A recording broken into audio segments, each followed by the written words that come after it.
Great. So you have a statement of value, right? And so now that you know exactly what your market wants, the hard work is done, right? Hard work is done. All we have to do now is go out to the market, stand on the rooftop, distribute a bunch of flyers, expressing our statement of value and the amazing work that we do, and the money's just going to come flooding in. The sales are going to come flooding in, right?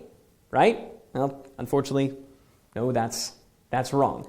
And the reason that it's wrong is because of something that I've already stated and that should sound very, very familiar to you.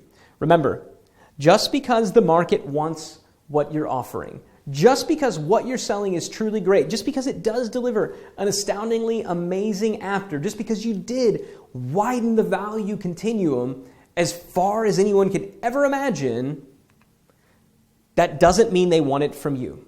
At least not yet. Remember, this is what most business owners do. And when you go out there and you say, my product or service is so amazingly great, and here's what it does, and here's the after that's going to deliver for you, that's like saying, I'm just such a good dude, and I'm a great cook, and I'm rich, and I'm great in bed, and I've got good genetics, so we can make beautiful kids, so let's just get married and have a bunch of kids, right? The fact that it delivers a compelling after, if you just come all out with this blah, blah, blah, and you just vomit after all over them,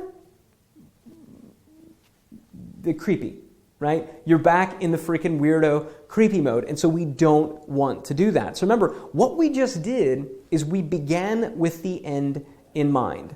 That's what we did. We began with the end in mind. But we're not going to start at the end. We're, in the next step, going to go back to the beginning. But I wanted to bring this up, and I wanted to remind you of this because the work is not done. Yes, we need to make sure that what we have to offer is something that somebody wants, but just because somebody wants it doesn't mean they want it yet. And just to further illustrate this point, Gallup did a study, and they found that 91% of 18 to 34-year-olds want to get married. 91%. 91% of 18 to 34-year-olds want to get married. So if you're between the ages of 18 and 34 and you walk into a bar or a club or some other social gathering filled with a bunch of other single people, does that mean that you get to just walk up to a random person and say, hey, read this study in Gallup, 91% of 18 to 34-year-olds want to get married. Can't help but notice that you're between the ages of 18 and 34 and you don't have a ring on your finger. Guessing that you're one of those 91%, how about if we get married?